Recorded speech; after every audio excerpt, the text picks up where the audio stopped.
Hi, I'm Ted Yakuchi. Thank you so much for tuning into the channel. Well, you know, the greatest trick that the devil ever pulled was convincing the world that he does not exist.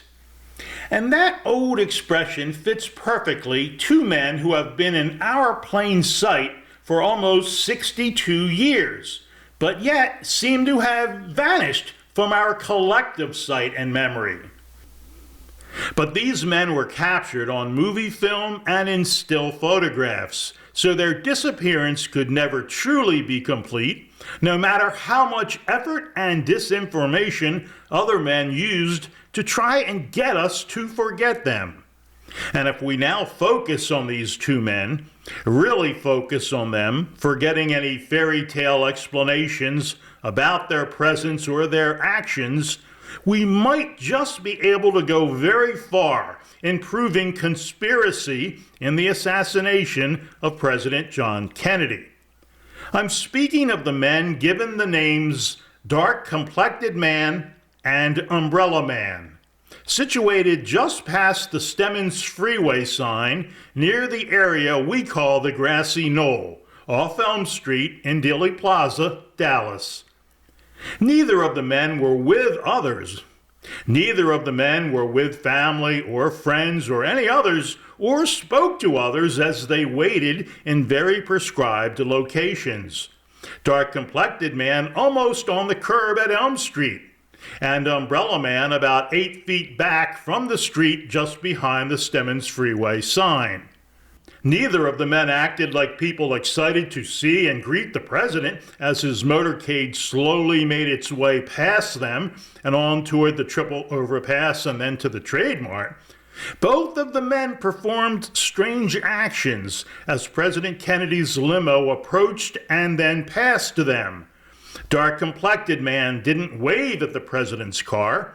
He thrust his right arm and hand straight up and down in a vertical manner, not out in front of him in a wave toward the limousine. And in that 68-degree weather and sunny skies, as the motorcade approached, Umbrella Man opened and lifted his umbrella high above his head and then spun the umbrella around as the president passed him by. He also stayed back the 8 feet from Elm Street, never moving toward the limo, leaving that open gap between him and the Dark Complected Man. In the aftermath of the assassination, the Umbrella Man sat down on the sidewalk next to who? Yeah, the Dark Complected Man, before getting up and walking toward the Texas School Book Depository. And that Dark Complected Man headed in the opposite direction past the Grassy Knoll toward the triple overpass. The fact that both of the men sat there so calmly after the shooting has raised great suspicion. Strange. Want to hear something even stranger? The total collective resources of the CIA, the FBI, the Office of Naval Intelligence, the United States military, and the Dallas Police Department supposedly could not identify or locate either of these men. 62 years later, that is the same official story in the case of the Dark Complected Man. No idea from any authority of government inquiry who Dark Complected Man was. Is that believable? In the case of Umbrella Man, he would remain totally unknown and identified for 15 years. Then, in 1978, a man named Louis Stephen Witt would come forward to claim the identity. Why were you carrying an umbrella that day?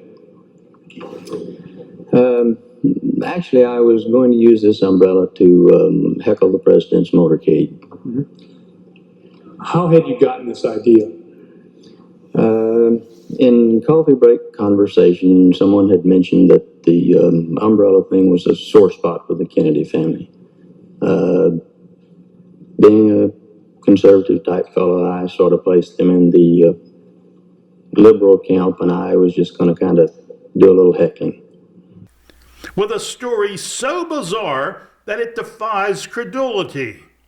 Witt would claim to be using the umbrella to reference the relationship of John Kennedy's father towards English Prime Minister Neville Chamberlain's behavior toward the Nazis in 1930s Germany.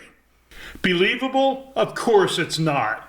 It may have been Louis Witt that came forth in 1978, but it wasn't Louis Witt that day in Dealey Plaza on November 22nd, 1963. Or if it was Louis Witt, his identity was massively covered up by the FBI and other agencies. How do we know? Because Louis Witt was born in Rockwell, Texas in 1924. He was a 39-year-old businessman living and working in Dallas in 1963. He worked at the Rio Grande National Life Insurance Company just blocks from Dealey Plaza. Family, friends, fellow employees at Rio Grande, his clients, servers in restaurants, people who serviced his dry cleaning, and hundreds of others all knew him. The Umbrella Man and Dark Complected Man were a major story over the course of 15 years before the House Select Committee on Assassinations. Does anyone with an ounce of common sense believe that not one of the hundreds or thousands of people who knew Louis Witt, either in 1963 or during his 39 previous years in Texas, would not have disclosed recognizing him as the Umbrella Man? Mr. Witt, is it your testimony that at no time did the Dallas police or the FBI contact you about your presence at Dealey Plaza at this time? No, in later year, after all this came up, I have always wondered why they didn't, but no one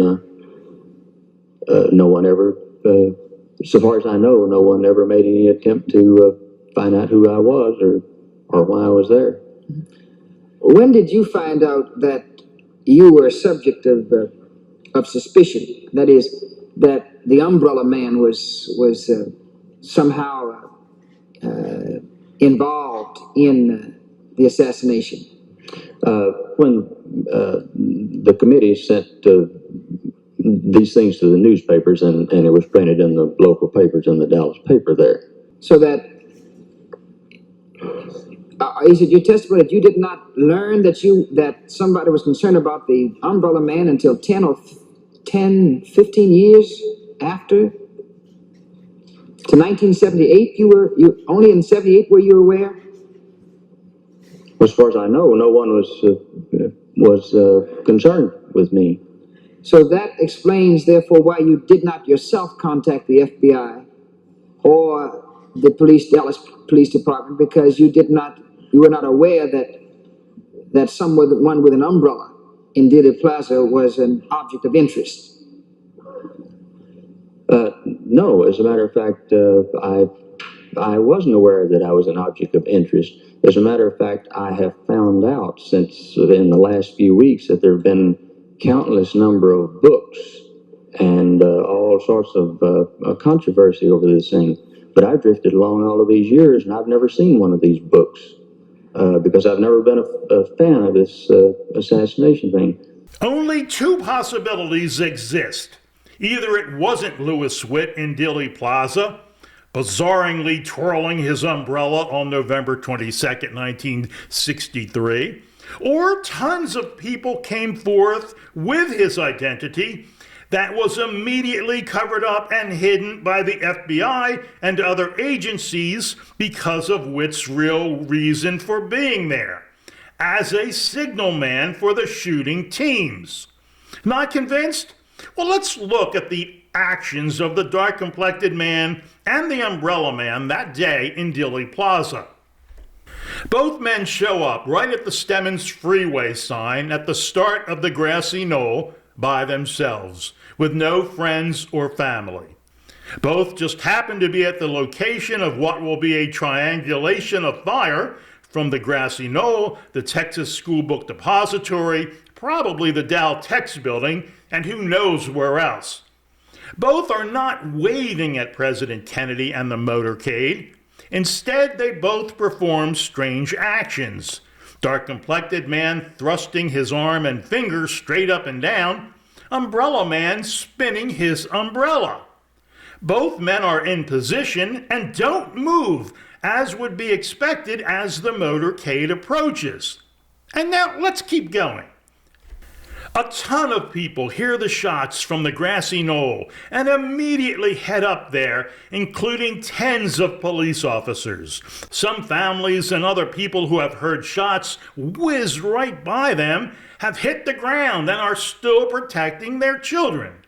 Others near the Texas School Book Depository, who think shots came from there, approached that building. Everyone in Dealey Plaza is in motion, except for two men.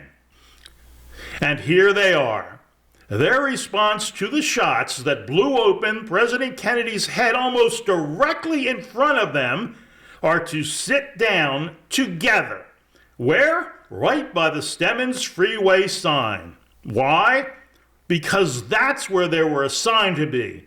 Mostly not to get in the way of the shot from the grassy knoll as the limousine proceeded up Elm and past the Texas School Book Depository. But there is much more. The Dark Complected Man suddenly produces a military-grade radio and speaks to one or more people who are in range. Almost certainly the shooting team coordinators. Notice that the Umbrella Man is clearly aware that the Dark Complected Man is speaking on that military-grade radio. So any words later by Lewis Witt or anyone else about Witt not knowing anything about the Dark Complected Man are clearly lies. I remember him as being a Negro man. I don't know if I ever actually looked at him for any length of time or not. 04, can you identify either of those men sitting? Yes, the one on the right is definitely me. Is the one on the left the man whom you were talking about earlier? I really don't know. It could be, or it might not be. I really don't know. I don't recall ever actually looking at this person. Did this man have a walkie-talkie or a radio or any device of any sort? I don't recall the person carrying anything, although I would say this, that they could have been carrying something and it would not have registered on me at this particular time. Is it even remotely possible that Lewis Witt would not have remembered if the man sitting right next to him was speaking on a military-grade radio right after the shooting of the president? Look now as the Dark Complected Man moves away across the knoll as the Umbrella Man moves in the opposite direction toward the School Book Depository. The Dark Complected Man is clearly holding a radio or other materials in the back of his shirt in hiding. So why were the Dark Complected Man and Umbrella Man both in the position they appeared, neither moving from the assigned spot to wave or get closer to the limousine in Umbrella Man's case? Well, I believe it was because they needed to keep the spacing to provide a clear shot for a shooter just behind the barrier at the top of the knoll. I firmly believe this was the shooter who fired the first shot into Kennedy's throat. Look at the direction and easy opening between the two men to the shooter's position. From here, both men can see if the president has been hit by a headshot and signal whether more shots are needed to ensure death. Lewis Witt told another big lie when he testified in 1978. He made a point of saying he moved down to the curb at Elm Street to get the president's attention. That is absolutely false, a lie. He never moved. He never tried to get the president's attention. He stayed anchored to the exact spot he was standing. I think it was to make sure that he did not interfere with what would have been the frontal throat shot to the president. I think I got up and started fiddling with that umbrella, trying to get it open, and at the same time I was walking forward, walking towards the street. It's almost impossible that the identities of the Dark Complected Man and the Umbrella Man have not been made official since 1963. Now that the new documents are coming out, I think it's really, really important that an emphasis be placed on finally identifying who those two men were and what they were really doing in Dealey Plaza on the day that the president was assassinated. Thank you for watching, and please consider subscribing.